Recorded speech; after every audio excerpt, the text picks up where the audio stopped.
that disprove what they're saying, regardless of how strong the facts are. And to me, hey guys, how you doing? Oh, okay. Alex. How'd that happen? Alex? Well, are we just connected to Alex? Oh, are we live on air right now? Yeah, dude. Nobody even right. told us you were coming in. Well, okay. I mean, they just pointed me in here and said they're going to be ready for you in a minute, and I walked in here and sat down. Oh, cool. Good thing I didn't say anything embarrassing. That's fine. I mean, if you need a couple minutes, no problem. No, it's good to be here on the show. I've heard it many times, and I hear people talking about it all the time, so I know it's very, very influential, so it's good to be here with you. Yeah, we were just hashing over some of the biggest conspiracies that are going on these days and over the past few years. Of course, 9/11 and the whole New World Order thing. So where do you stand on a lot of these? Are you one of these just it's an absolute conspiracy, a little more open-minded with these things? Where do you stand? Well, really, I'm somebody who goes off the facts, off of what I can prove. Now, people can have disagreements about the way I interpret things, but 15 years ago when I first got on radio, I talked about the Gulf of Tonkin being staged to get us into Vietnam in 1964. And I had the San Diego newspaper clippings from the time, from research I'd done and from books I'd read. But it was only a rumor for the general public, so it was a conspiracy theory. And, of course, 5 years ago it was declassified that the Gulf of Tonkin was staged, and they released the LBJ tapes with McNamara where they planned to stage it. And McNamara tells the president, showing who the boss was, how they were going to stage it and what he would say coming up in 2 days at the press conference. And it's LBJ at his ranch outside Austin, where I sit, and McNamara, the defense secretary, at the Pentagon. And another example is more than 10 years ago, I had declassified, hidden in plain view, government documents about terraforming or geoengineering of the globe going on. Since the mid-'90s, there's been a giant covert, hidden in plain view, weather modification going on a global scale, and it's run by the Pentagon. And now 2 years ago, at the end of the Bush administration, they began to declassify more of it, and then John P. Holdren, the White House science czar, went public in his first press conference and announced that they basically can manipulate and control the weather. It's a secret program, but he's just letting us know it's going on. They're saving us from global warming. So my point is, one man's conspiracy theory is somebody else's facts. Now, are there people saying they're blood-drinking lizards from Planet Pop-Tart that are psychically controlling our brains? Are there schizophrenics running around who, think that they're Jesus and the Pope and Mary and Joan of Arc and a Keebler elf rolled into one, and also the Lucky Charms person? Yes, but I'm somebody who just covers the facts. I can prove, and I found 9 times out of 10, truth is much stranger than fiction. And Alex, let me just say where they can hear Alex, too. He's on XM 165 Talk Radio Saturdays. He's not on Sirius, only on XM 6 to 9 p.m. Eastern. You're not from the school of thought that sometimes the path of least resistance is, in fact, the facts? Well, the social engineers are able to predictively, especially with computers, but before they had idiot savants and others that were able to societally manipulate things. They call it the scientific dictatorship, the final revolution. And this is what all the top globalists, even 60, 70, 80, 90 years ago, Bertrand Russell, H.G. Wells, and countless others who wrote fiction and nonfiction, who were members of the British Royal Society, they talked about understanding normal weakness, normal human behavior, and then guiding things and manipulating things through our normal instincts. And so, yes, most of what goes on is just human weakness and human greed and lust and avarice. But the New World Order, like a symphony conductor, knows how to play all those different factors together in a type of 3-level chess where they're looking forward long term, and they're also willing to make sacrifices. The only thing that I find troubling about any conspiracy is the fact that I've never seen a group of people able to work together, to be quiet enough for long enough where it doesn't come out and get exposed in some way, shape, or form. Well, I totally agree with you. I absolutely, totally agree with you. That's why people got off the ships in San Diego after the Gulf of Tonkin when they rotated back a year later. And the captain of one of the ships and some of the top officers said it was totally staged. No torpedoes were fired at us. And so the truth did come out, just like I've interviewed police officers and firefighters and medical workers that said they heard the countdown to blow up Building 7. And now even a Fox News reporter admitted, okay, well, there was going to be a countdown to blow it up, but since it fell on its own, we didn't have to blow up Building 7 on 9/11. So I agree with you. This stuff all comes out.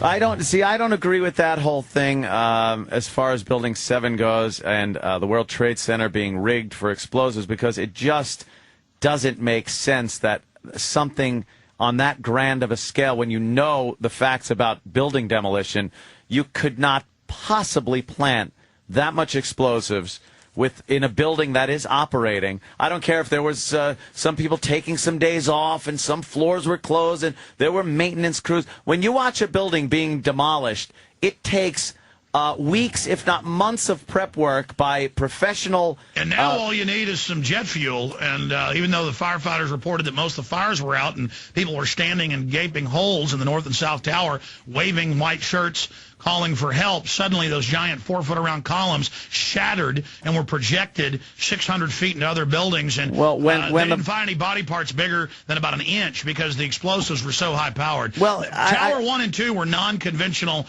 massive explosives, top-down. Building 7 was a classic controlled demolition, and, of course, the CIA was based in the building. See, I absolutely cannot accept that. I accept the fact that it was extremists that hate our way of life, hate our country, hate our freedom, of course, and flew planes into buildings, and the buildings were not set up to take that kind of heat, not melting till the point of liquid, but enough to weaken the structure so that when it did collapse, when you have that much weight falling onto itself, you're going to get pieces of metal flying out as if there was an explosion, because literally it is the power of an explosion. You're getting that much energy is being dispersed out of the building. Well, did you know that NIST had given all those reasons, the pancake, and they said Tower 1 and 2 were hollow, which wasn't true, and now they've had to reverse all that. And on Building 7, they've given 6 different reasons and had to reverse it. I mean, if you look at Building 7, we interviewed the deputy head of emergency management, Mr. Jennings, in New York, Barry Jennings, and then about a week later, he mysteriously died after we aired the interview with him. And he talked about how they blew up Building 7, and, of course, then he died mysteriously. How then was this explosives, these explosives brought into these buildings? Well, I mean, let's talk about 7. It had the FBI, NSA, CIA, Defense Intelligence. It was the biggest single U.S. intelligence building, private intelligence building in the world. Most buildings of that size, 47 stories or more, are completely government installations like Fort Meade with the NSA and others. The entire building was a giant spook command base. Yeah. You like that little ding-ding there? I absolutely do. Is that the Pavlovian conditioning? Hey, guys, but I also want to tell you, I am on XM. They are 1 hour, my syndicated radio show, also at night, but I really appreciate you guys out of the gates plugging that. You guys, also, the websites are Infowars.com and PrisonPlanet.com, and that's where people can actually go and look at the information that we actually cover. I mean, I was talking 10 years ago when they got rid of Glass-Steagall, actually 11 years ago, with economists about how the IMF and World Bank had gotten rid of Glass-Steagall type legislation in third world nations by design, gone in and paid off governments to do it, so the private banks could come in and sell derivatives to the countries to financially destroy them. And now we have the Goldman Sachs Timberwolf emails.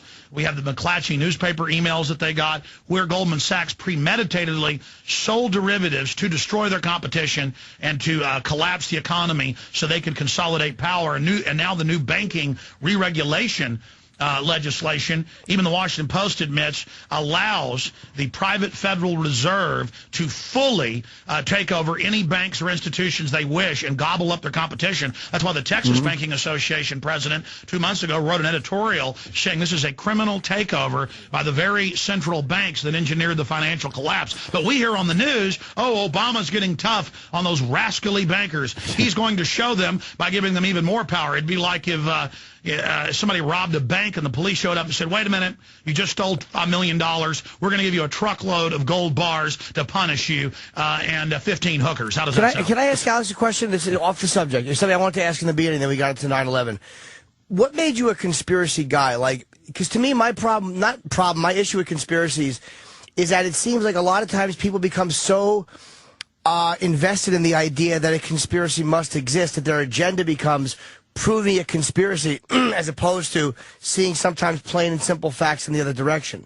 No, you seem to be a very well-informed guy. Like, what put you on the road to, like, thinking that there's a lot of conspiracies? And I believe that's about around that time, the mind of Adolf Hitler. I read about the Japanese imperial system. I studied the Aztec kingdom and all of the subterfuge and conspiracies and the ruling classes and how they engineered societies even thousands of years ago. Mm-hmm. And then in my high school, I never really did drugs. You know, I smoked pot here and there, but I'd been to parties where people were using drugs.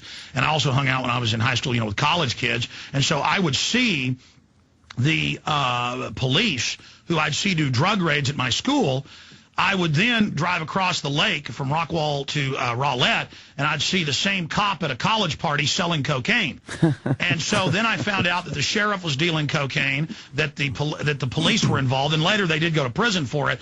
But so I saw them doing drug raids at the school and busting kids for, you know, half a joint or a roach, and then I saw them parading around on the news as our saviors when I knew full well by the time I left Dallas and moved to Austin, that the police, and then later I found out, I knew some, I had some friends who had older brothers who were drug dealers in Dallas, and they said, of course, you know, we get our marijuana and other drugs from the Dallas Police Department out of the drug lockup. And then I would see the news saying it's ridiculous, police don't deal drugs. And then later I read about Serpico and other cases, and I interviewed famous New York detectives where in the 60s and then again in the 70s, they had to fire over 75% of the vice squad in New York because they were dealing drugs and running wars. But then the news told me the police don't deal drugs. Then in 96, I watched the congressional hearings where the CIA Solicitor Inspector General admitted that the CIA shipped in the majority of the cocaine during the 80s and gave the crack cocaine recipe to people, and then later interviewed Freddie Ricky Ross and others. And I mean, look, now on Fox News, I have video. You can just Google Fox News admits Pentagon growing opium, and it's so in our face now. They have Geraldo go, I'm going to talk to this colonel in the Marine Corps. Colonel, so you're guarding the opium. Yes, we don't like it, but we actually help them grow it now. And if we don't grow it and ship it out, then Al-Qaeda will get the opium money. So, okay, whatever. You decriminalize it, then Al-Qaeda, Al-CIA that we admittedly created in the 80s,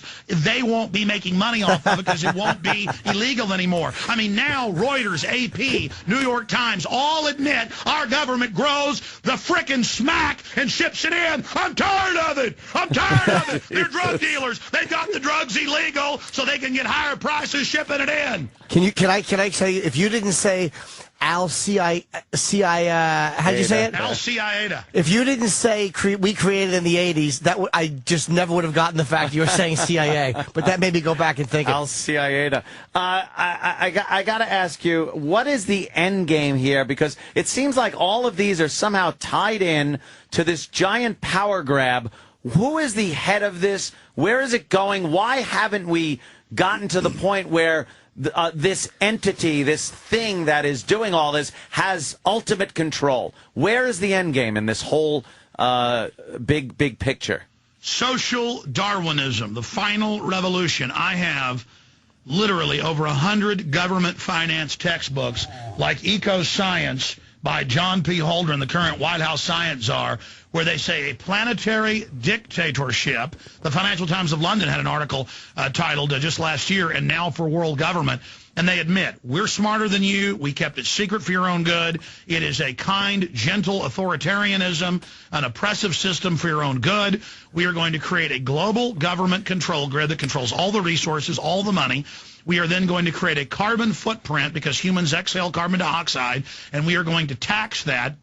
And we're going to have a one-world government that enforces a one-world, one-child policy, and we are going to phase out at least 80% of the world population as State Department Memorandum, declassified 1992, written 1973, State Department Memorandum 200, and it's double-coded also as a CIA document. State Department Memorandum 200 states that they will use war, famine, and sterilization programs at that time to reach the goals that if third world countries want U.S. loans, half of their population must be reduced. So Alex, hold on, I'm not to interrupt you. I'm sorry, but just a question on the theory of it, because Why? Not a theory. Your feelings on it. If no, this all stated fact. I have all their gut. They think we're so dumb. This is admitted out in plain view. If this is what's happening, or if there's a world order, why would those who are in charge of it allow information to be passed so easily? Like when you look at what you could have done in 1975, Abu Ghraib was not even able to be kept a secret. There are really secrets are so easily exposed now. Why allow the system to progressively get more and more transparent, not by their doing, but simply by the way information is passed? No, they've actually done That's a very astute point you made. There are psychological warfare studies from the 50s, the first ones I read by British intelligence that were declassified. And then you can read more modern versions in psychological treatises out there about learned helplessness, acclimation, to where now they just basically don't even care if I'm on the air throwing all this out. They know the average person is just going to think it's a conspiracy theory and not actually go read these government textbooks. Here's an example. In Montebello 2 years ago, it was in the Toronto Star that the police attacked their own police as a pretext to then attack the peaceful protesters to create a pretext in the future to just shut down protest altogether. Police admitted that the Pentagon sent in troops dressed as anarchists in '99 to attack police as a pretext to then demonize them on the news, agent provocateurs. And now at the G20 in Pittsburgh and at the G20 in Toronto that was going on this week and last week, they actually have black vans pulling up. We have video of this up on Infowars.com. Black vans pulling up and grabbing protesters, peaceful protesters for no reason, men, women, you name it, children in some cases, and dragging them into black vans and driving away with them. And I discovered, going back to G20 meetings 3-4 years ago in different parts of the world, that it was staged. They were grabbing actors who were role players to scare everyone, and they would do it in front of news cameras to say, you may not just get arrested if you protest, you may disappear with plainclothes men grabbing you and putting you in vans. Well, and then the news says, oh my God, look, the government's kidnapping people. And then now, this year, they're actually doing it for real. So just like Jack Bauer tortures somebody's kid on 24 in front of their parents to get answers, and it turns out he's the good guy, they're reshaping us through Pavlovian conditioning, social conditioning, to accept that secret arrest, kidnapping, Abu Ghraib is good. They're releasing this on purpose. Bush came out 2 weeks ago and said, yeah, I ordered torture, and I'd do it again. Meanwhile, the people he ordered to do it went to prison. But it's all part of a conditioning process. But why? My thing is, why allow the real information out? Because, like something like the Freedom of Information Act, that's such an if the world dominance or world order is the issue, why would you allow something like the Freedom of Information Act? He'd probably argue that there's certain information they would want to get out. Absolutely. Now, let me break that down. Very good point there as well. Why do we have the National Security Act? Why do we have the FOIA Act? 1947. Almost everything the U.S. government does is out in the open. The British OSS founds the CIA out of blue bloods at Yale, Skull and Bones. You know, that's mainline news and covered in the film The Good Shepherd that Robert De Niro made with Matt Damon. But if you watch that, I mean, what do you have? You have satanic rituals going on with the guys that founded the CIA. Well, that's actually true. Who is Skull and Bones? And I'm going to answer your question this way. Skull and Bones, in 1832, this is Encyclopedia Britannica, in 1832, British intelligence came in and made deals with some of the wealthiest people in the U.S. We just beaten the British, 40 years before or so. And they came in, and this has now been released, this is part of their annals, and said, we're going to take over Yale and Harvard and Princeton, and we're going to kind of merge the U.S. again back into the British Empire, but you'll share in the empire. And they made deals with the robber barons, and they said, we're going to finance you with Rothschild money, and we're going to finance the Rockefellers and others. This is when all this got started. And we're going to set up British intel through and that's all a secret society was in that day and age, was a private intelligence agency. And they did it through elite colleges because that's where the elite families are. And so that's how we got the CIA after World War II, out of British intelligence, OSS, and Skull and Bones, founded the CIA. And Americans and the Congress said, you want unlimited power to rob banks, do whatever you have to worldwide to fund your operations.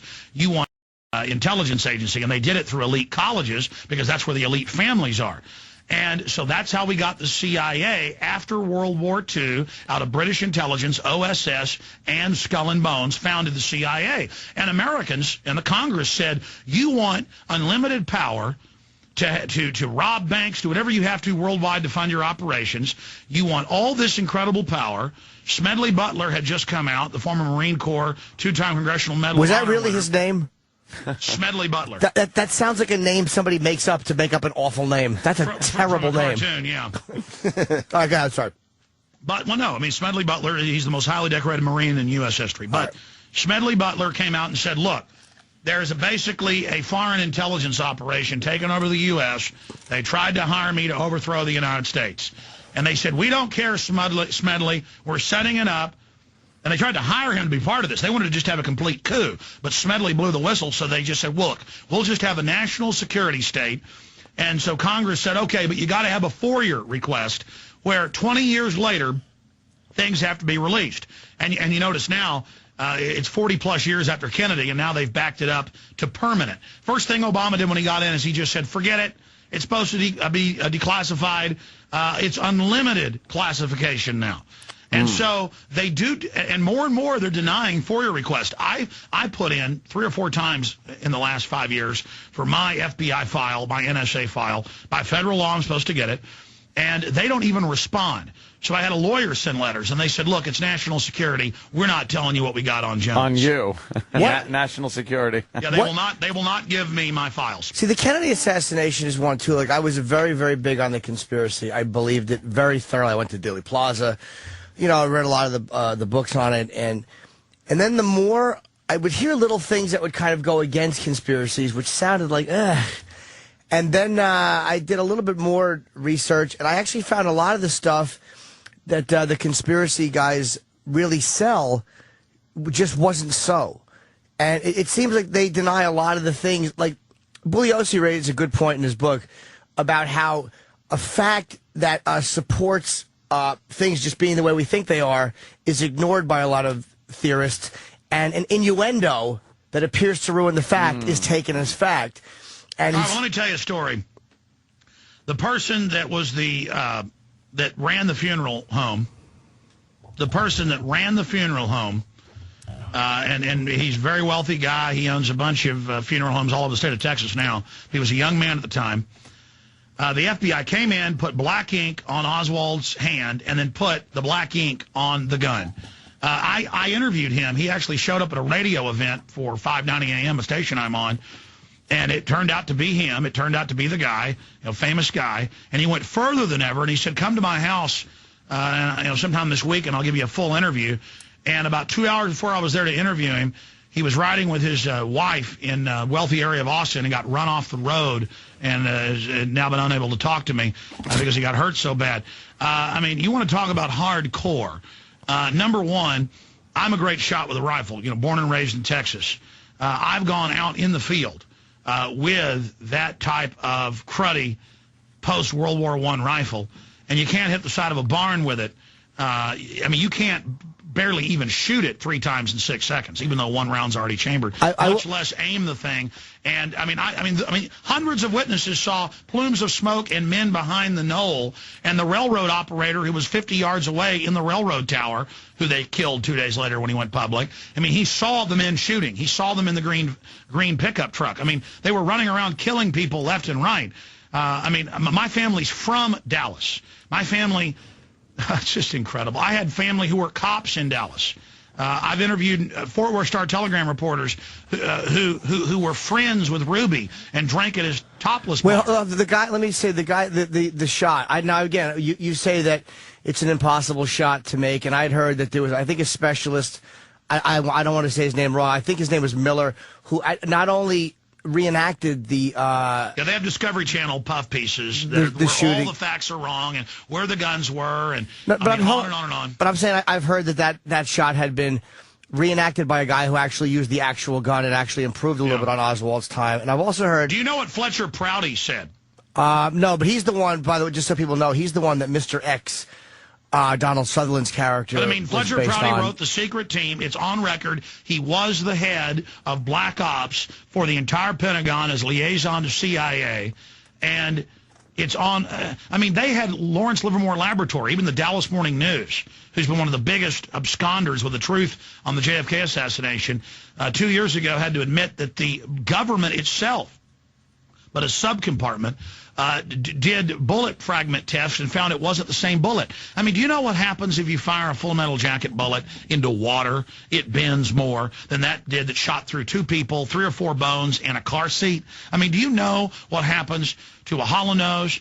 A hollow nose comes out, a soft tip comes out better than when you shoot hard objects because it's able to bend quicker. If you shoot metal and bones with a Full Metal Jacket, it shatters. Okay, it shatters. The bullets shatter. Guys, go out and buy a brisket or buy a big side of beef that's got a bone in it and go out with a 30-06 at 100 yards away and shoot through the meat and the bone with a Full Metal Jacket round. And that Full Metal Jacket round is going to look like hammered crap. So why? Let me ask you this. This is what doesn't make sense to me. Why go through all that? Like, they want to kill Kennedy. They want to use Oswald to do it. They wanted to do it in plain view no, so that hold everybody that could think would know we're the mafia. We've taken over America. It's a black op. Why? We rule any politicians that get in our Why face. not just kill Oswald? Why do you have him shoot J.D. Tippit? Why not just kill? Like, they can't be such geniuses and so capable of cover-up and yet make such glaringly easy-to-fix mistakes. Like, why allow Oswald to ever be taken in for questioning? Why not? I mean, again, if they could set all this up, you pen a phony suicide note and Oswald blows his brains out. That's a much simple. Why do you get Jack Ruby involved? That's a good point. From most of the experts I've talked to in too the history, much. He got nervous, just like Tim McVeigh got nervous of being set up. Lee Harvey Oswald got nervous and didn't go where he was supposed to go.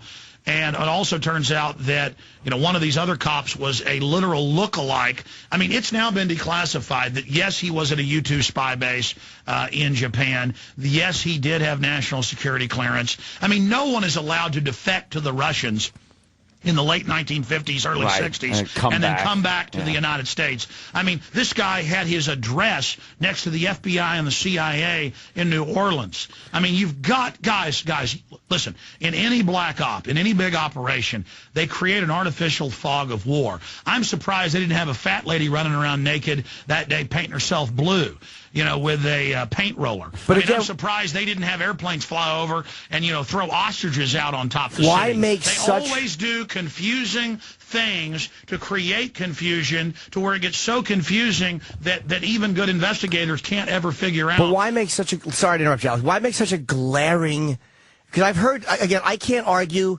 the bullet, because I don't know enough about the physics of it, but I've heard it debated. I have heard it debated, and I found that what I've heard in the film JFK about the magic bullet theory wasn't correct. That why make such a glaring, easy to prove error?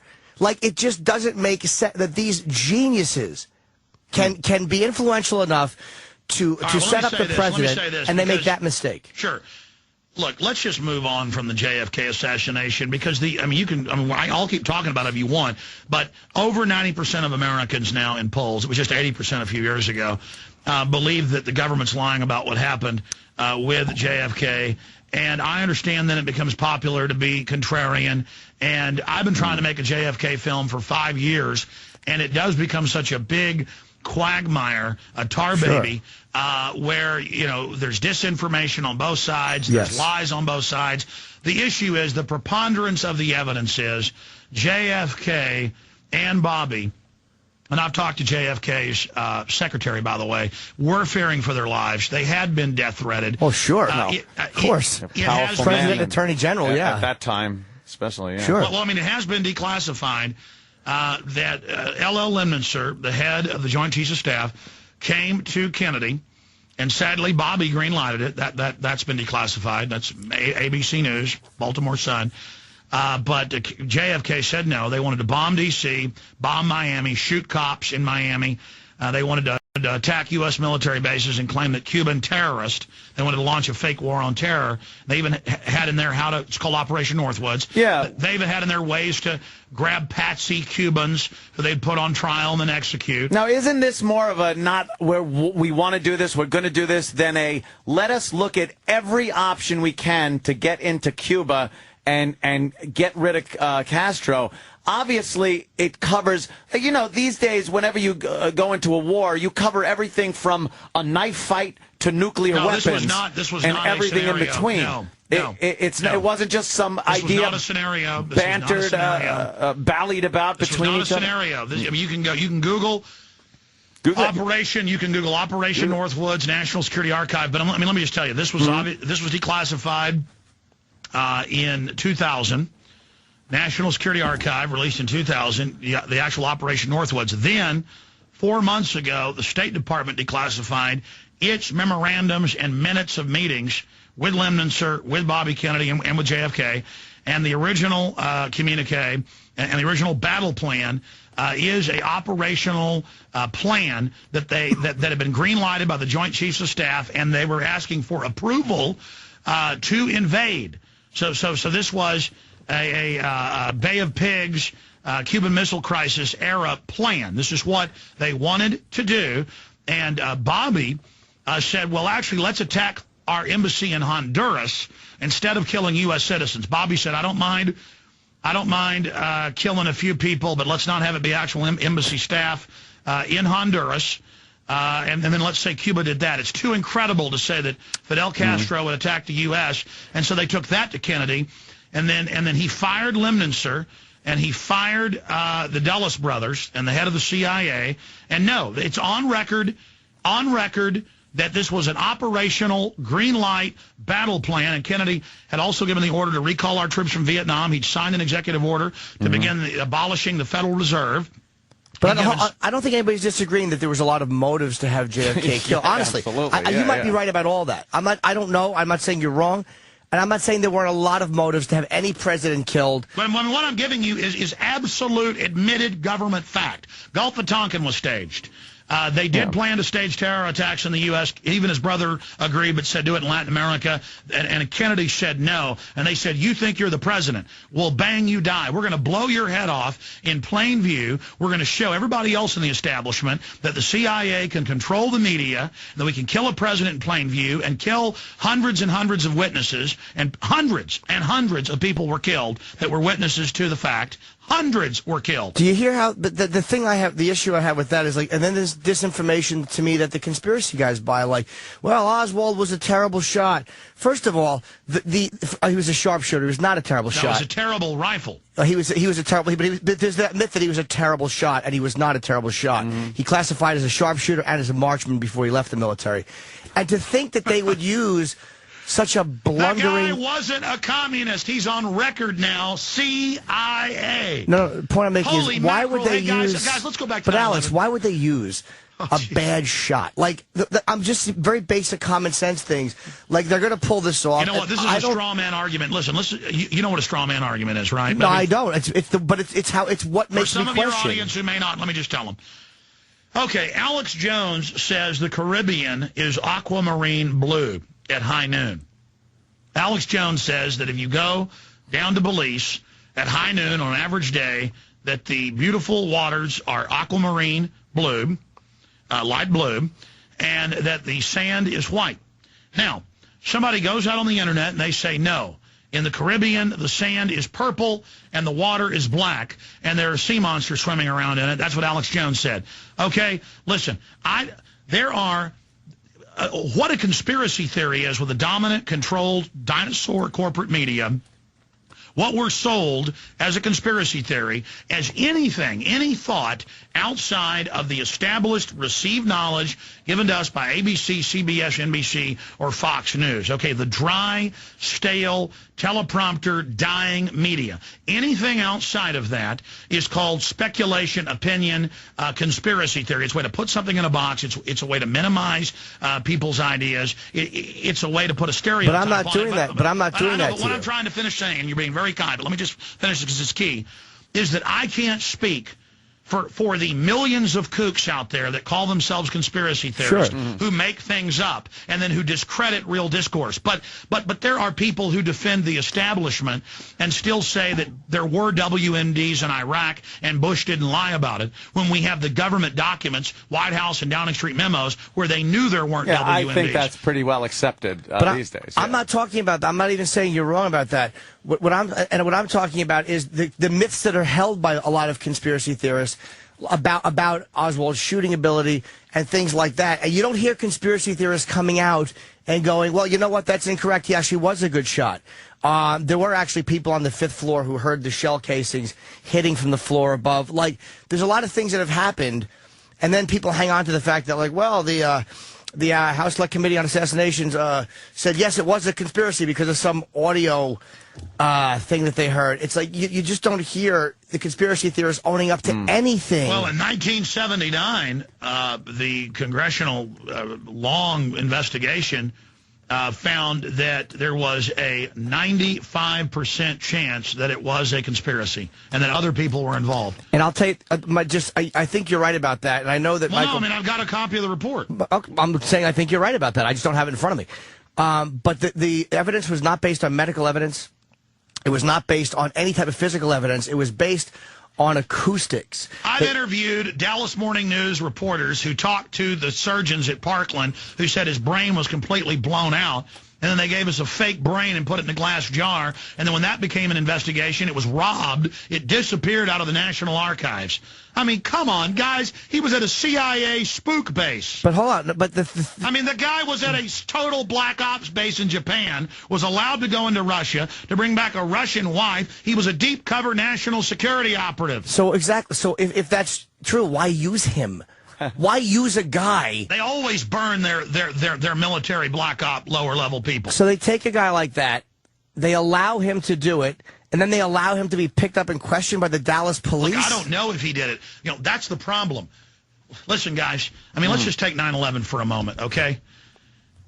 Right. He may have been one of the shooters. That's the whole issue, is that's how they do these black ops, to where you can prove that the official story is a lie, but because it's different intelligence agencies, and people say, well, was it the mafia? Almost all these TV shows say, some conspiracy theorists say it's the mafia. Some say the Pentagon.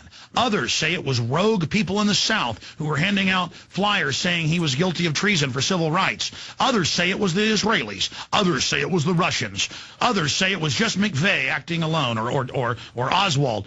And then when you actually go look at all the pieces, when you actually go do all the research, when you actually look at it, you find out that going back to World War II, that's what the OSS and then CIA would do. They use local mafia. They use local hitmen. And then they'll have another backup team on top of that. There'll be 3-4 groups of shooters, not even knowing the other groups are there. These guys are compartmentalized. You ever seen Mission Impossible? This message will self-destruct in 10 seconds?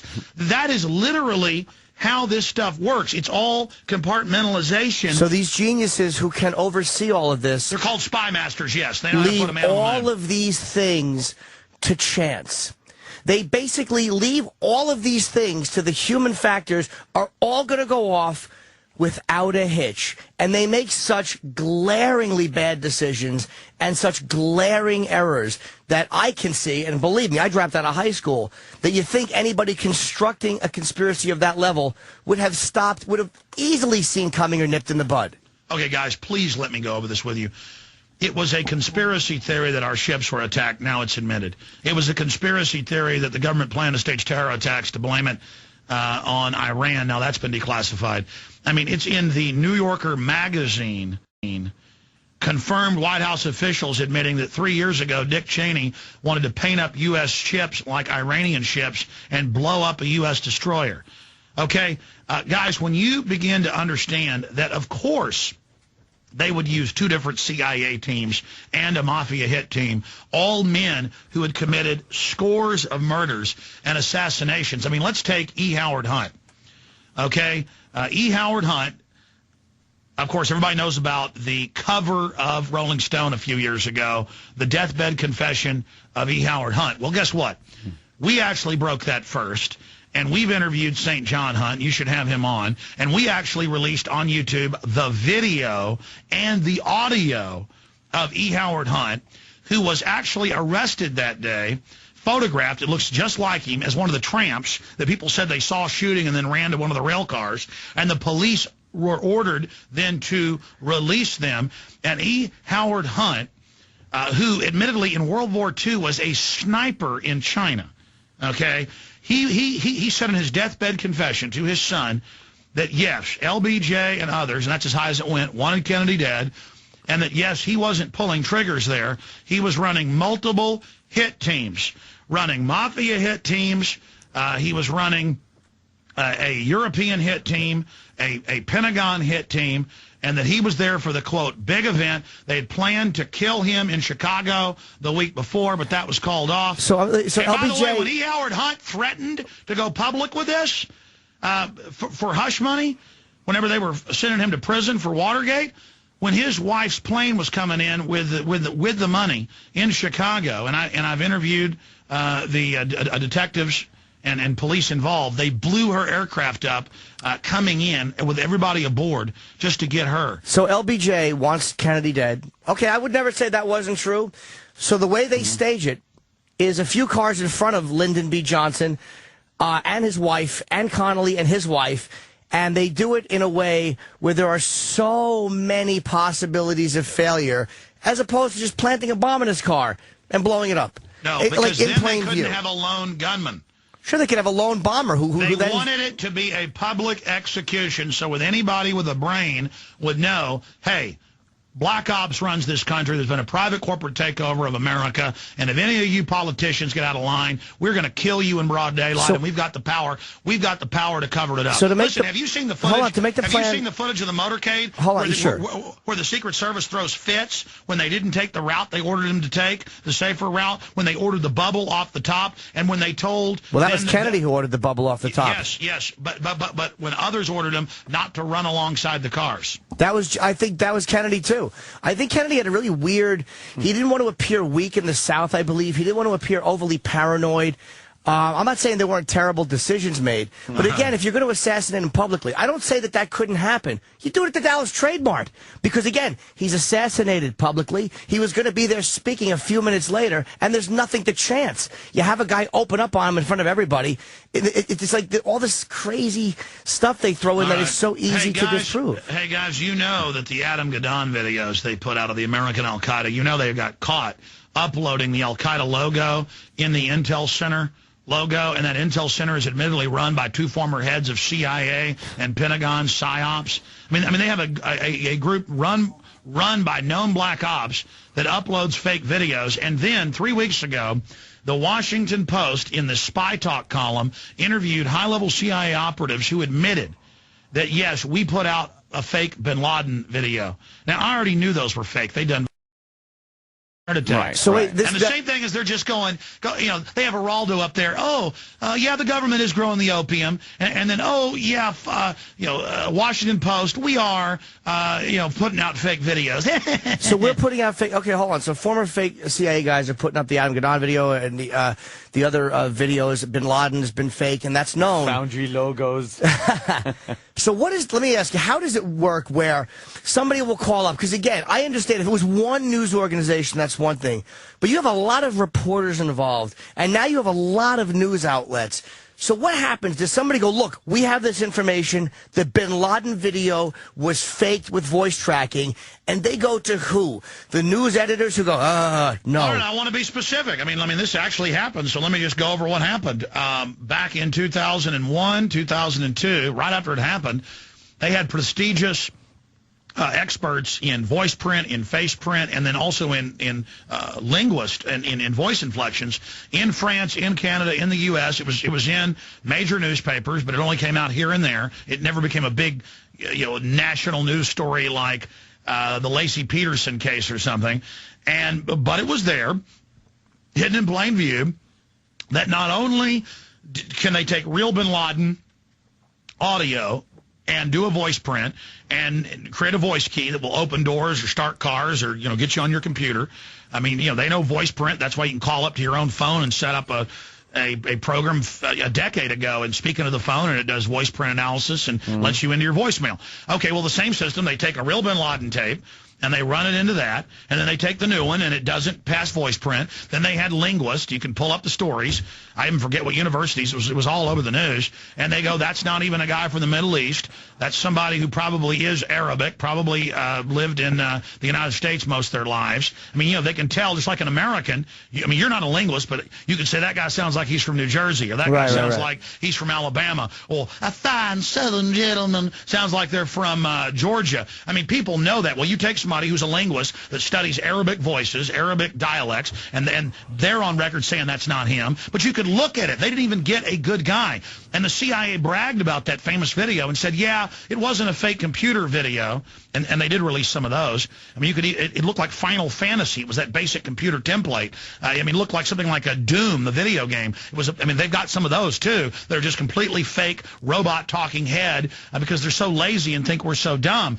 But the particular one is just a fat bin Laden whose nose suddenly got even bigger, sitting around drinking with young boys. And sounds like a lucky bin Laden to me. Yeah. So that's how dumb. And so they know that the average media person kind of buys into the false reality. The average media person just, even if they decide to have an awakening, suddenly their buddies say, oh, well, you're a kook. And then maybe their editor lets them run the story, but then it doesn't become a big national news cycle, so it's a dead issue. What bothers me about this stuff is like the amount of people you have to involve.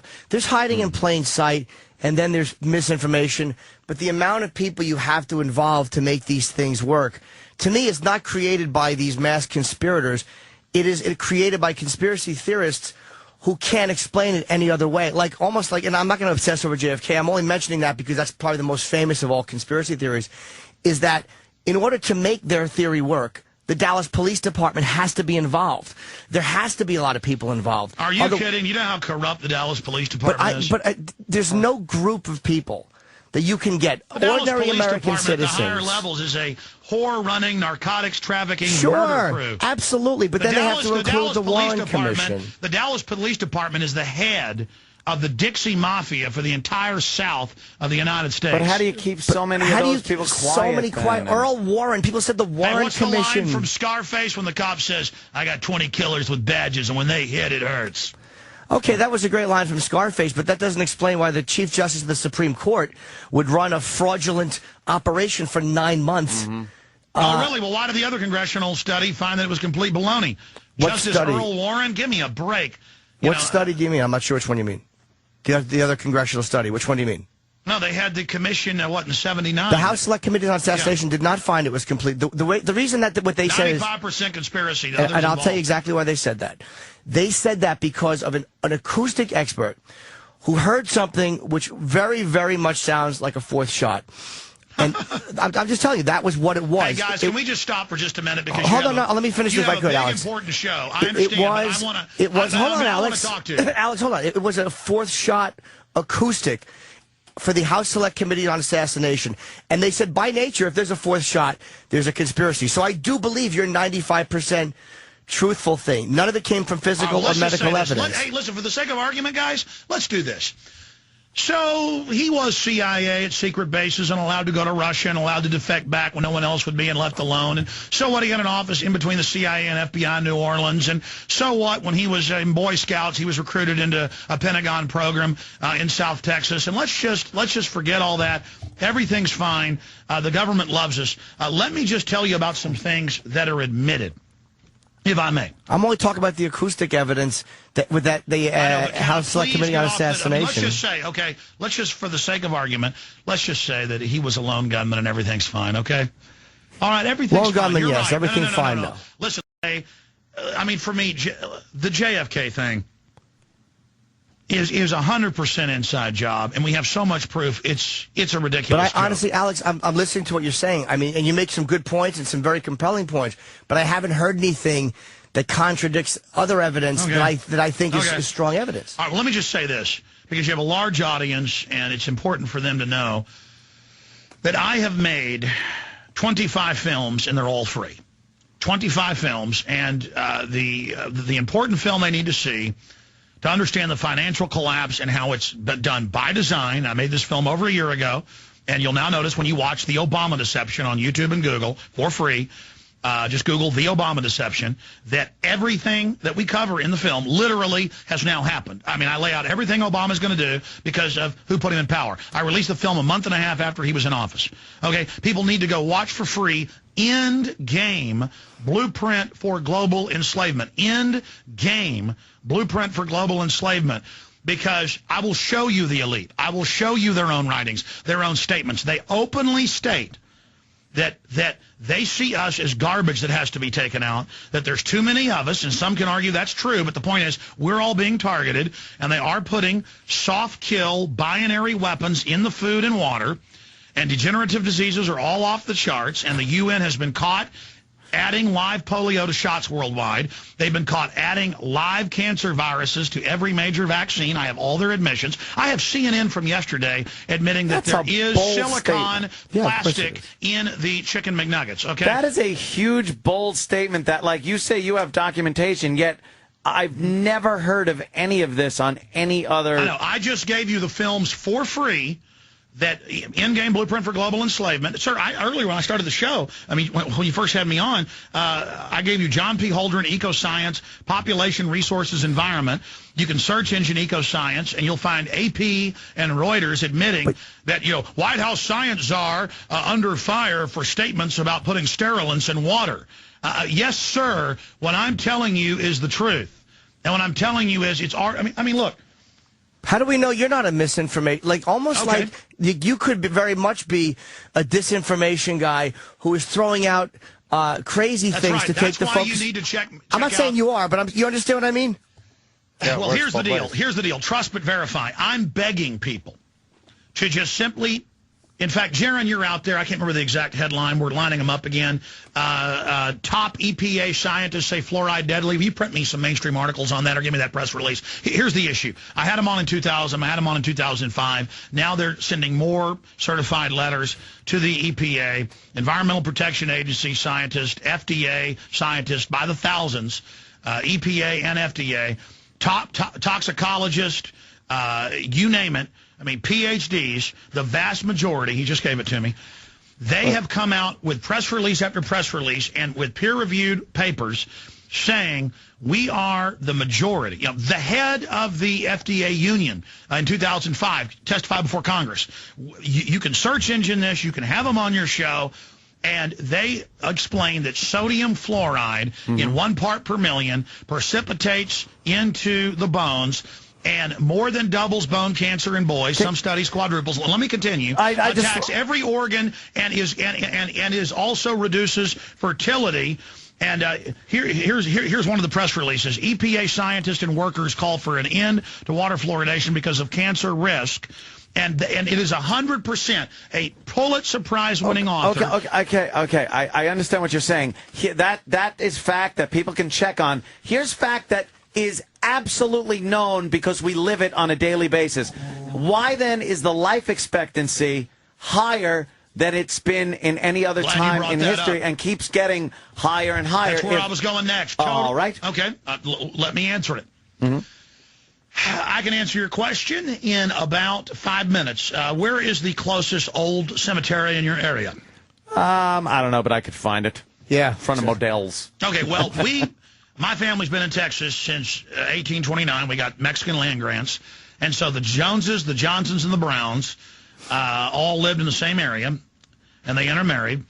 And I can go to family cemeteries in Teague, Texas, in Fairfield, Texas, in Buffalo, Texas, that have graves from 1829, 1830. And you go there, and up to half of them are, little Missy Jones, died at 6 months. We love her. Around half of them are kids under the age of 10, most of them just a few months old. And if you go to a cemetery with people from the 30s, 40s, and 50s, you will find that around 20%, again, that's a rough estimation, but a larger percentage of them are children. And so the issue is when you average out, yes, and there's been major studies on this, and in fact, I've had people that do actuaries from insurance companies, on to talk about this. When you average out the life expectancy and take out the infant mortality rate, because infant mortality is way down in the entire Western world. I mean, a lot of women died in childbirth. I mean, cemeteries are full of them. 15 years old, 20 years old. Women used to get married when they were 13. Yeah, and good old days. Yeah, well, the point is that you go in there and there's a lot of 15, 20-year-old women. A lot of them would die the first time they had a kid, and the rest are dead kids. And so women aren't dying in childbirth like they did. Now, you take those out. The average person, depending on the year, you can look at the actuaries online. There's been major Harvard studies on this. If you made it past the time you were about 15, the average person lived to be above 80. So now the average male, 74 years? The average woman, about 76. In Russia, it's dropped from the 70s down into the mid-50s. And now for the first time, our infant mortality is going back up and population is going down. Now, they have more high-tech sciences. So they pump the poisons into you and the soft-kill degenerative weapons that take time and so no one notices it until decades later. And then they use high-tech science and expensive drugs, now that you're a retiree, to suck all the money out of you in the process of slowly killing you. But you can't use Harvard as a legitimate source of study like this and then beforehand say that they're basically part of the machine. No, I was talking about specifically at the key fraternities of the rich blue bloods, at Harvard, at Yale, at Princeton, specifically being infiltrated, and Skull and Bones being founded by British intelligence. And but that's why on do record. studies, though, that absolutely... Again, if Here's the deal. why do studies that would absolutely disprove I can go to a cemetery and it's full of dead kids. Well, You average them out, I'm right. I'm not saying there's not a lot of dead kids in cemeteries, but again, why even allow that study to be done? There's such simple things that could stop this stuff from coming out. Why allow the institution to do a study that basically in disproves 1961 in his farewell address, Eisenhower said, watch out for the military-industrial complex. Over 90% of funding in universities and studies is now government. And more, they are trying to adulterate studies. And you do have to watch them. Look, all I know is this. My taxes are going way up, and I can watch congressional hearings, whether it's Bush people or Obama people, and they say, where's the $500 billion? Where's the $800 billion? Where's the $2 trillion? And the head of the Fed, the head of the New York Fed, the head of the Treasury, all former Goldman Sachs people, paying themselves bailout money, sit there and say, I'm not going to tell you where the $2 trillion went. Sit down and shut up. Now, I know something's wrong with that picture, and I'll expand on that. I watched Henry Paulson with Congressman Stern. This is in my film, The Obama Deception. And Congressman Stern said, from Florida, said, well, you know what? We know where $218 million went. It went to you. How did you, as the former head of Goldman Sachs, holding hundreds of millions in Goldman stock, how did you get a $218 million payment of bailout money you gave AIG that you knew was going to pay out to Goldman Sachs? And he said, I got a waiver. And Congressman Stern said, who gave you that waiver? And he said, I'll tell you who gave me that waiver. I did. Now, let me tell you, that isn't a conspiracy. That's out in the open, raping me and my family and raising all these taxes and getting rid of middle-class tax cuts. California raised a bunch of taxes. Bloomberg reports 46 states are about to go bankrupt. I have the government and banking documents where they plan to bankrupt states. They create the welfare system, things go bankrupt, the banks come in and loan us fiat money and take over our society. And California knew 2 years ago. Wait, what documents that says that they plan to bankrupt states? In 2002, I'll just give you one of the big ones that the BBC got, Greg Palast. They got IMF World Bank documents that are international front consortiums for the private central banks. That their U.S. consortium front holding company is the Federal Reserve. And in those thousands of pages of documents, it's called, in fact, one headline, it became world news, was IMF World Bank documents. What was that headline? IMF World Bank documents. It'll pop in my head in just a second. IMF World Bank document story goes viral, I think was one of my headlines, and then it links over to the BBC. But the point is that in there, it's the 100-point plan, how they go in, how they buy off politicians, and they take decades to do this, how they get the politicians to take big loans from them. Then when they don't pay those loans back and they tell them not to, then they lose their credit rating. Then the loans go up even bigger. And it's the 100-point plan, how they go in, how they buy off politicians. And they take decades to do this. How they get the politicians to take big loans from them. Then when they don't pay those loans back and they tell them not to, then they lose their credit rating. Then the loans go up even bigger. And take Nigeria, $1 billion loan, 50+ billion paid back. They still own another 50 billion on $1 billion. So they pay 100 billion plus bucks and never pay back the $1 billion. Yeah, but they're giving me 10 million. They sent me an email saying that a doctor died and I get 10 million from Nigeria. I got the same email. They're giving it back one citizen at a time. Let me just tell you something, guys. Look, I please don't believe me. Please. Go look it up for yourself. Research soft kill weapons. Research neo-eugenics. Research sterilants in vaccines. Just search the term UN caught adding sterilant to vaccines. You'll get mainstream news. Please search. I mean, all right, I do. Instead of individual circumstances and events and things like that, let me just ask you a blanket question. Is there anything, any large events, aside from just signing a little shit bill or something like that, that the government does that you actually believe happened the way it happens? Do you believe in the moon landing? Do you believe in that the Watergate conspiracy, which was a conspiracy, was actually played out the way it was? I actually know exactly what happened with both those cases. All right. Deep research. Well, first let me briefly just put it this way. Most of what happens is real and is the way we were told, but then they'll spin it. They're like, oh, police are taking blood at warrantless checkpoints under federal grants in Texas. Isn't it good? And I take that article and I go, no, this is total thuggery, the end of the Fourth Amendment. Can you imagine in Nazi Germany if they were taking blood at checkpoints? I mean, what have we turned into? So most of the time, it's just out in the open what they're doing. I could imagine. Wait, okay. Taking the blood? Oh, I'm not sure what you mean. I'm sorry, buddy. Taking the blood? What do you mean?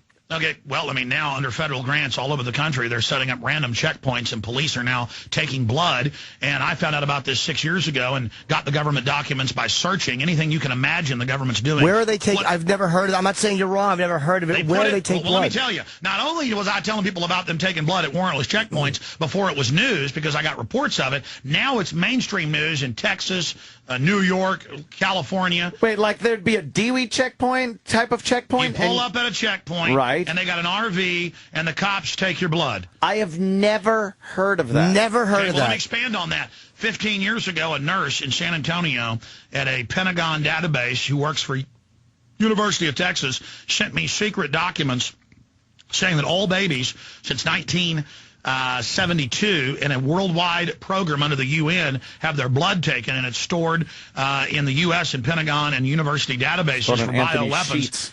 And guess what? I talked about it for 15 years, and now it's CNN, AP saying, yeah, we got your baby's blood. It was taken secretly, and yeah, the Pentagon's got it, and yeah, CBS News, the government says they now own your DNA, and your DNA, and they've got computer systems that can track your entire genome in 2 minutes individually. But briefly. So why aren't they using that? Like they're going through all this stuff to take blood from criminals. For rape cases and DNA stuff where and in times frees people. That's the public operation. They're getting you used to it now being harvested like in England at a traffic stop. We haven't gotten to that phase yet except for the, quote, DWI blood points, but that's actually 4 databases. They've been covertly doing it. Okay, Australia 6 years ago went into an earlier phase than us. And they went ahead and announced, guess what? We took everybody's blood at birth, part of a UN program, and now we're going to use it to solve old murders. So what group decided to do? This is what I mean. Like, was Australia's doing it? The U.S. No one has heard. No one, in my experience, has heard of that. We have a global government. So they all get together, and none of them have the blabbermouth syndrome. None of them they're all these perfect working humans who don't make mistakes. They don't make judgment errors. The nurse gave me this 15 years ago, and I covered it and got death threats over it. And why not just kill you? Why give you death threats? I mean, it doesn't make sense. Why would they if they kill me, it makes me a martyr, and it underlines and highlights and puts an exclamation point behind what I said. But they made JFK a martyr. Apparently, if they did JFK a martyr, Malcolm X, they made a martyr. Because he actually had power and was threatening him. Well, so are you. If you're giving out, Alex, honestly, I am getting if you're giving out real information. Let me tell you about the moon landing, and what was the other one? Yeah, I want to hear about the moon landing. Yeah, me too. Yeah. But it was moon landing, and what was the other one? Watergate. Okay. Moon landing. I actually have done deep research on this, and because I've been researching this stuff for 20 years, on air for 15, and I went out, and I would never give people my opinion until about the last 2 years. And that's because A lot of these guys are old and have heart trouble. And Raymond Teague, who on record was part of the frontline Apollo missions and also assigned to RCA and ran the moon cameras and the Skylab cameras. Raymond Teague, engineer. He's a electrical engineer. Before that, he was in Air Force intelligence. And he's had like 8 heart attacks. He's got a whole bunch of stents. And he came to my office, and I've been friends with him for years. He's one of my dad's patients, dental patients. And he said, look, I may die anytime. He's still alive. This is actually 2 years ago. But he said, I almost died last week. And he said, I'm going to go ahead and tell you. And then by the time I got him on air, he wouldn't say it all. But I've said it all for my safety. And he was shaking. When these guys break national security parameters, they start shaking. And it's just amazing. But, Alex, why on your show? Not to disrespect you, but why? I want to know. Why on your show? Go. Now, Raymond Teague, and you can see him in photos. In fact, I showed this on my TV show / radio show. You can just Google Alex Jones, Raymond Teague, and photos of him on the front line. He wasn't the second or third backup unit because they had whole ground crews. He was on the front crew for Apollo and Skylab running the moon cameras. He said, we went to the moon. And this is intel I'd gotten from others from years ago who'd been researching it, and then I got other direct sources when I went public with this, when he went public. He said, we went to the moon. He said, but the Van Allen radiation belt was frying all the film, and they needed for PR and for public relations information, they needed to show people some cool colored photos that were basically other spacecraft on the moon. We have more advanced spacecraft, a more advanced technological system than what the public's told, and that's basically all he would say. And he said, look, we were on the moon. I was running the RCA cameras, and there's a lot more going on that you don't know about. And he said it's all highly compartmentalized. And he said he wasn't even sure about this at the time, but other NASA people told him this. So this is the guy running cameras on the moon. Okay, Raymond Teague ran the cameras on the moon for RCA, period. Okay, yes, we went to the moon. All right, went to the moon, but the pictures aren't all real? Those big, lavish, beautiful color photos with, with the distance hash marks that are behind rocks or behind things and flags that are waving. Well, they've plenty of explanations about those, but we won't even go into Well, I'm just telling you. I know. That was, listen, you cannot, even in the little thin lead shielding cases they had, go through the Van Allen radiation belt. I mean, you know what happens whenever they, in Skylab or the International Space Station, when a solar storm comes up, when there's a electromagnetic release in one of those Coriolis flares, they have to get behind the water tanks. Yeah, they turn the... And it's still very dangerous, and it shows it's really hurting the astronauts. Just like airline pilots have a lot of health problems because they're at 35,000 feet, 33,000 feet, and there's about 10 feet of water if you condensed it down between... ground level, sea level, and 30,000 feet. And so much of the shielding that is there from the water that's in the atmosphere isn't there at 30,000 feet and above. And so it's also frying the airline pilots. How are Buzz Aldrin, Michael Collins, and Neil Armstrong still alive then if it was a very bad dose of radiation? Well, I mean, they're very good genetic specimens. They did swing around, and they did time their moon shots 4 times when the sun was not very active. I mean, we didn't have any Coriolis storms in the last 3 years, and suddenly they're back with a vengeance. I mean, there haven't been any sunspots, and that's a Coriolis flare ejection in 3 years. I mean, now, how are there pictures now from the shuttle and the space station? They're digital. They're on hard drives. They're on digital chips. They're not film. They're not 35 and 70 millimeter. Okay. I mean, look, I'm telling you what Raymond Teague at NASA said. Okay. What about Watergate, you said, Ant? Yeah, okay, Watergate was a setup. Nixon had been used, but he was acting as the president. He'd made deals with China. He'd gone along basically with everything the globalists wanted, but he was doing a few things they didn't like, and they wanted to move their agenda on, so they wanted to damage the office of the presidency. They'd already they'd already physically assassinated JFK. Now they wanted to politically assassinate and weaken the image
directly assassinate and weaken the image of the presidency to further the power of the bureaucracy and the strong men that are around the president. That's why they only get people who are compromised, like George W. Bush or Barack Obama now, who have all these skeletons in their closet.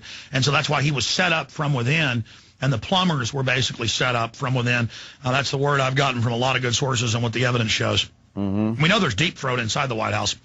Yeah, well, that was... It was Alexander Haig and a composite of Alexander Haig and, of course, Herr Kissinger. But Herr Kissinger. But you think Nixon was, or what you're saying is Nixon was just kind of a setup there? He was, he wasn't as involved as they said in the end? No, Nixon, it's on the tapes. I mean, Nixon was in there, and that, talk about digging a hole for your enemies and you fall into it, or setting a trap for your enemies and you get caught by it. He was recording everybody, and, there it is on the tapes going, Bohemian Grove, north of San Francisco, most goddamn faggy thing you've ever seen. They're in there, orgies. I mean, the rituals. And, of course, Helmut Schmidt, German chancellor, wrote about that as well. Oh, I love the satanic rituals we do in Germany, but I love the ones at the Grove. I enjoy it. What was the reason? What was the reason for getting Nixon out? It was about damaging. They were done with him. It was about a sacrifice. But he had what? He had what? 2 years left? It was about damaging the image of the presidency. Oh, okay. It was about lowering morale. For what purpose? To demoralize people. They'd had problems with presidents trying to be presidents. And so it's about making them be these, kept creatures. I mean, let's go back 3,000 years ago to the Qin, what China is named after today. And they would come to the elites, the king and the queen. These would be the grandchildren. These would be the grandchildren. Well, to understand what's happening currently, you got to understand the past. The grandchildren of the war chief who'd unified China, who'd actually been tough and intelligent. The grandchildren were little spoiled brats. And so the king's court, the wise men would come and say, Emperor, you need to grow your fingernails out to about 2 feet long. You're too godlike to feed yourself, and we must have a groom with a stool. Of course, the British royals have their butts wiped as well. And so it's all about controlling them. And, we must bind your feet. You must be carried. You're not allowed to touch the ground.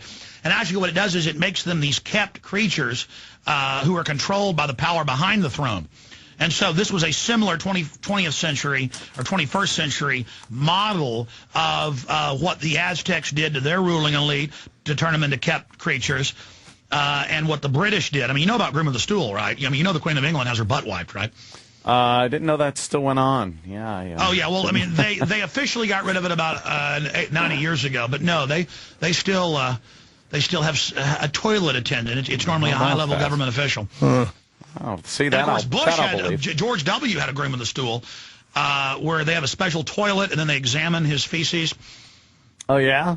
I mean, that's just something for your show. I know that's something you're listening now, to. Is that, I've heard that. Is that to see? No, that's Associated Press. I mean, no. No. I mean, I've heard that. Is the purpose of that? Droppings have always been examined. Is the purpose of that to see if he's sick or to see food allergies or any of that stuff, to see where his health is?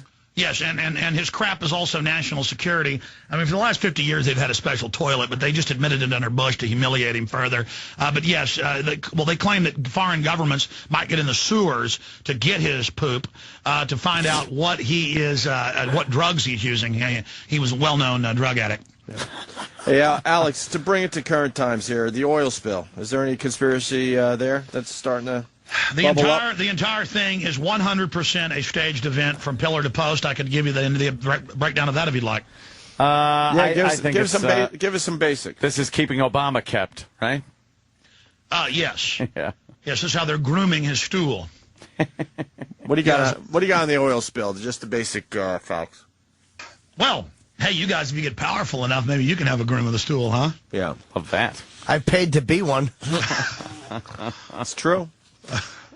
You'd like to groom the Queen Elizabeth? No, not after 1958 when she started to get a little fucking long in the tooth. Well, when she was young and fixing automobiles, I would have eaten her ass, sure. I mean, you notice that. Yes, Alex. Hey, you notice that she is Queen Elizabeth II. Okay. Yes. Yeah. Number 2. Number 2. See, one of them Roman as the Romans, huh? Talk about some poop with you guys. All right, listen, Alex. This will be a YouTube classic. No, seriously. The oil spill. Let's go. All right, let me get out of this mode for a moment and get serious. Hold on one second. In fact, you guys talk for a second. Let me actually pull up those files in my mind. Go on. Oh, is that what he has to do? No, he's Googling something. File. He's Googling something. He's Googling something. Okay, here we go. Would you like me to go over the information? Yes, please, Alex. Okay, let's set the stage here with what's happening with the oil spill. Mm-hmm. Let's go back to the week before. The CEO of British Petroleum, he'd just been replaced. The former chairman and CEO had been the chairman of Goldman Sachs, simultaneously the most powerful shareholder in the worldwide private central bank cartel. Always at the scene, speak of the devil, he shall appear. The CEO of Goldman Sachs, they dumped 44% the week before the oil spill. You have the CEO of BP separately dumping over a third of his. This is all mainstream news. You have Vanguard that holds the majority of Barack Obama's millions in mutual fund money. That was fully dumped the week before. Fully dumped. Talk about insider trading. And they weren't dumping specifically. Other big central banks are on record now dumping their stock, not of other oil companies, but of BP specifically. Again, isn't this very obvious? Yeah. It goes back to that obvious question. Why not do it way before the actual Because they event? don't care. Their religion is about doing it right out in front of you. Now, but that's how they acclimate your subconscious mind. They know your subconscious mind is thousands of times more powerful than your conscious mind. In your subconscious right now, you know the truth. In your gut, you know the truth. You know things aren't right in the world. You know you're being lied to. You know things are getting worse. So, yes, but as long as your subconscious can be told something and in plain view, it feels comfortable as if it's in power. And so there isn't anxiety in knowing. That's probably why they let me do what I do. They think little of you. I think more of you. And they think this is just going to acclimate you and is known as revelation of the method. But let me continue to run through this. Why make trouble for themselves by allowing you to do it? There's so easy ways to stop you from saying what you say. Again, freedom of information. All these little things they could do to make their lives astronomically easier. I'm sorry. Let me answer that briefly and then get back into try not to be long-winded because I am long-winded, and just give you the basic on the Goldman Sachs coup in the Gulf. Okay. But this is the issue. I've studied it. 50 years ago, 40 years ago, 30 years ago, they would kill you deader than a hammer. People wrote books about this stuff. They would get beaten to death on their way to the grocery store in a small town. They'd get run over. They'd be killed. They'd die of a 12-hour cancer.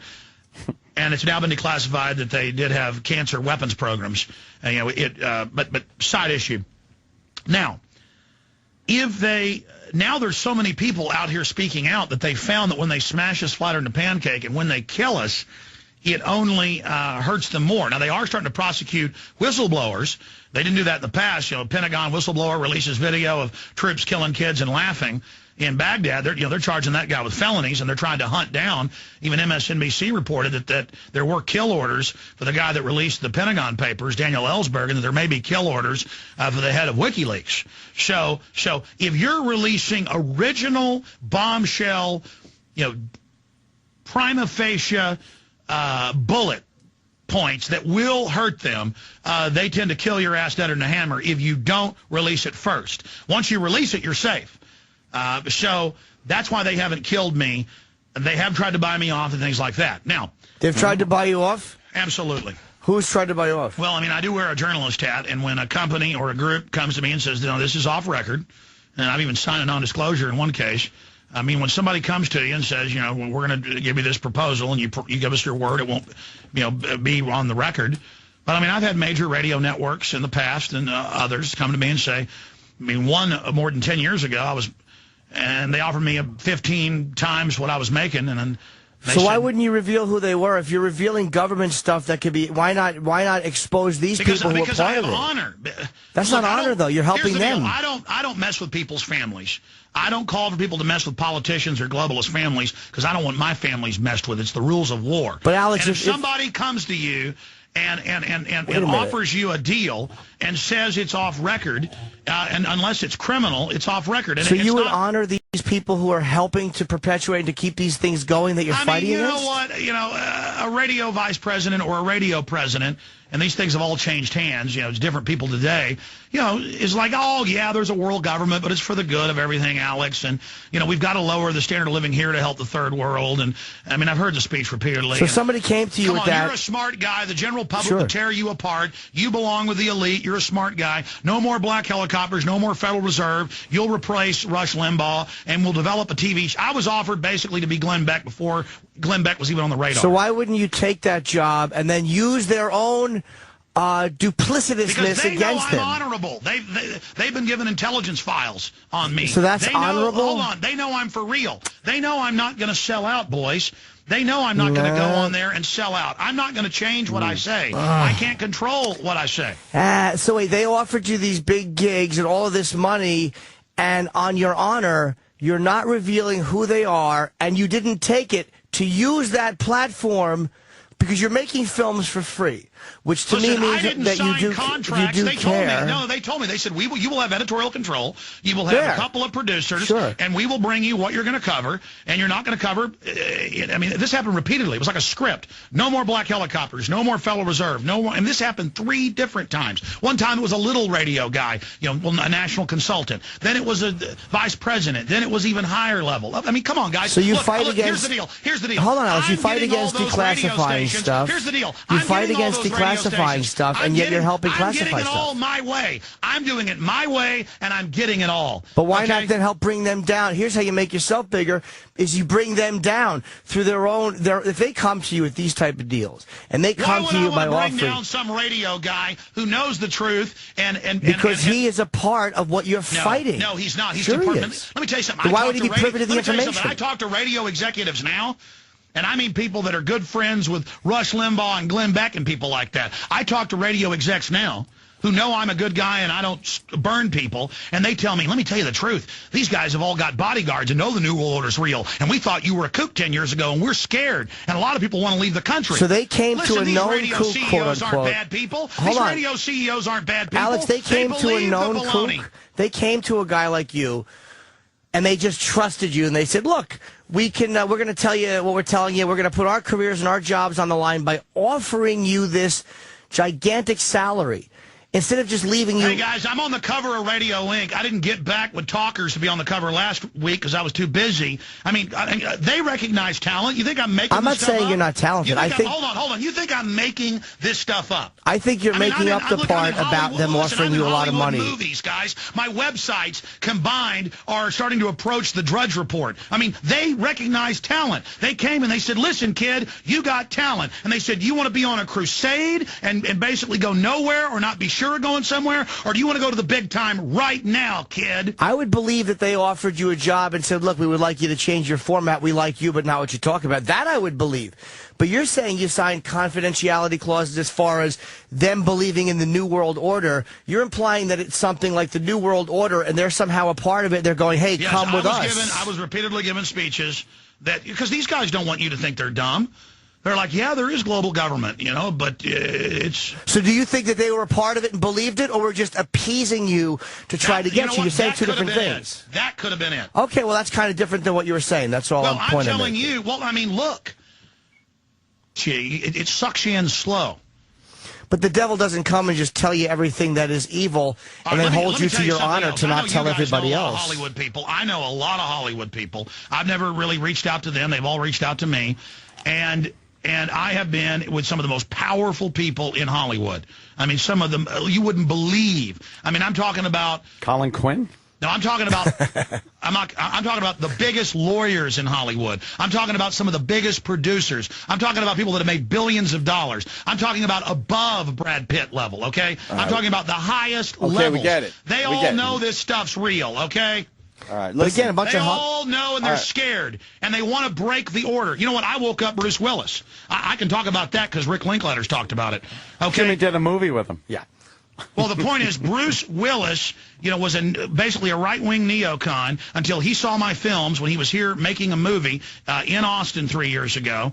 And I wasn't even going to talk about it. And then Rick Linklater came on my show and said, yeah, I woke up Bruce Willis with your videos. He said now he understands the New World Order and how both parties are controlled. And then Bruce Willis, a few months later, gave a Vanity Fair interview. And he said, yes, I no longer am basically the way I was. The same people that killed Kennedy are the ones running America today. It's a world government. Then I'd love to sit and have a debate with Bruce Willis. I don't say that you haven't turned people that don't believe you or you're not a smart guy, but I do find it difficult to believe. Bruce Willis. I'm talking about the people that I do find it difficult to believe that they would come and just offer you. I'm talking about people that run entire studios.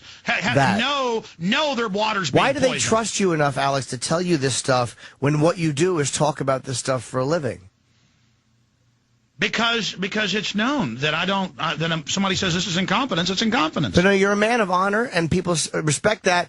So why would they betray themselves and put everything they have on the line to talk to, let's be honest, a known blabbermouth? Well, you know what? I am somewhat of a blabbermouth on the radio, but in person, it's more electric. I mean, so you're saying that if somebody gives you these facts, which in a way I don't know why proves people them, tell me things. When you sit out on a veranda overlooking the Hollywood Hills, talking to somebody, you get real with them and look them right in the eye and say, you know, this is going to destroy your grandchildren. You know this. This program's real. You understand the true power structure. If you're respecting and you understand that you are selling confidentiality, out humanity. These people say, yes, I know. What are we supposed to do? So, well, you should be exposing those people. Then you're exposing other people. You can't expose people, but not expose people who are just nice to you in person. In a diplomat format, it's not like I'm out running around doing this. In the last decade, I mean, this might have happened to me 10, 12, 13 times. All right, well, that's a lot. That's a lot of names. It's not like I'm wallowing around in these. I mean, I could go out there and try to ingratiate myself more, but I haven't even attempted that. Al, that's a lot of names. 13 people. You said big radio heads had come to you and offered to pay you 10 times what you were making. Just a number. 10, 15 times have I ended up in super high-powered meetings and events and seeing things. So you're saying that people who knew there was a new world order, not just believed it and were being hey, what do you think appeasing. it's like if I'm right, being near the top and knowing how evil this plan is? I think that none of them who really believed that or thought that would come to you and admit that they knew or thought that and expect you to not talk about it. Okay, one time, here's an example. One time, probably 11 years ago, I was up at the Texas Capitol, and I was walking out of a bathroom, and up walked one of the heads, I'll just leave it at that, of the government of Texas. And he stuck a card in my hand. He said, you ought to come by for a meeting sometime. And he goes, listen, everything you're saying is true, but the public's a bunch of idiots, and they don't want freedom. You'll come by my office sometime. And I ended up losing the card, never coming by his office because I'm busy. The point is, these guys... Wait, hold on. You were too busy to go by a man in that powerful position? Like, you interview a guy who ran the film for the moon, and I know you do a lot of compelling interviews. Why would you blow that off, or why would you protect his name when this is a guy you could put a face to the theory? No, because I could tell by what he said in that 2-minute conversation was they wanted to, basically offer me something or try to. It's all about influence, all about network. So you wouldn't go and just try to somehow engage that man and learn what you could? Get a little no, information. I'm saying all the stories I just told you are stuff that fell in my lap. Right, so why not? Why do busy, extra man. Googling? I'm doing 2 interviews today. I got a 4-hour radio show coming up in an hour and a half. I'm working on a film on bioweapons and chemical weapons in the food and water supply that's scaring the hell out of me. I mean, I've got all just... So a very powerful guy in the Texas government came to you admitting that you're right, but you were too busy... No, he didn't really, he said, you're right about all this, but your perspective's wrong. It's always the same with these guys. It's yes, there's an elite. Yes, it's corrupt. Yes, it's out of control. But you don't understand the people don't want freedom. And if they had the power, they'd be just as bad. All right. I think we got to wrap up. We have 15 minutes of show left before the computer shuts off. off. Well, the oil spill thing, though. Oh. Because that's a current thing. Do you want to hear the oil spill? Well, you got to make it fast because we really got to get out of here. We run out of show. So everyone, hold on. Where we were at, everyone dumped their stock a week before the big event. Yes, I mean, Obama dumped his stock, the head of BP, the head of Goldman Sachs, which is one of the main owners of British Petroleum, they all dump it. And then I started getting this report. We're 70-something days into it, but within a week, there were news reports, because people would talk to folks in the oil drilling community in Mississippi and Louisiana. And then about a month ago, they had the Coast Guard hearings with the survivors. And the survivors said, look, 2 months before, they gave us orders to drill this super deep well at 18,000 feet. that had never been done before, and we told them it was going to blow up. This is in Atlantic Monthly, by the way, the minutes of this, and a bunch of other publications. The Atlantic Monthly headline was, "Are you effing happy? I told you the rig was going to effing blow." In fact, will you print me that, because that's the sub-headline. And so the Anadarko and Halliburton engineers said it's going to blow up. You can't dump seawater into this before we've capped it with cement and mud. It's coming in with incredible pressure, and they gave them orders to do something they knew would blow up, and then it indeed did blow up. And then we expand, why would British Petroleum do this? Well, the globalists have to sacrifice even a pawn or a rook in a gambit to win this game. I mean, this is chess. And this is an important sacrifice. They can just change the name of the company, as BP's done over and over again. And BP is the top funder after Goldman Sachs and Harvard of Obama, the number 3 contributor. They are the top funder of billboards, radio ads, global carbon tax garbage. They bullied the rest of the oil industry into it. They've made their deals through government cartels. They get 80% of the oil under federal law that comes out of Alaska with those pipelines. They send it to Asia.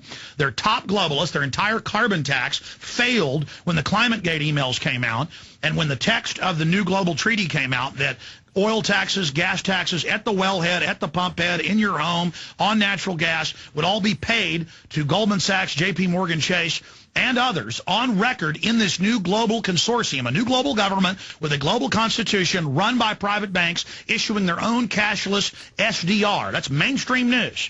Herman von Rompuy, head of the EU. Gordon Brown, former head of the Britain, talking about it. Ban Ki-moon, head of the UN. Now, this is the plan. Open world government run by the banks, the Ponzi scheme operators. I mean, Madoff founded the NASDAQ. I mean, this is a $600 trillion conservative. Even the Washington Post admitted that 2 days ago. $600 trillion derivative. So they've got to have this new global tax, this new global energy tax that they can then sell derivatives on, so they get tax money. Then they also monetize the carbon credits. They own hundreds of billions of dollars in carbon credits. BP owns over $50 billion conservatively, leveraged through fractional reserve banking. It's 5 times that. Sometimes they go all the way up to 10 times, depending on how they leverage. But they don't tend to leverage over 5 times with derivatives on cap and trade credits. Obama, Al Gore, they all totally invested in it. Chicago Mercantile, New York Stock Exchange. All of this is going on. So they've got to have. So the day it happened, I said, if it's staged, this is before I knew they gave orders to blow the well that they knew would cause it. This is before I understood all that. I said, if Obama comes out and says, I want the carbon tax to fix this and to pay for this on all Americans, we know this is a staged event. And sure enough, he comes out and says the answer to it is that. Then on top of it, for 70-plus days, what are we, almost into day 80 right now? I mean, day 79? 71.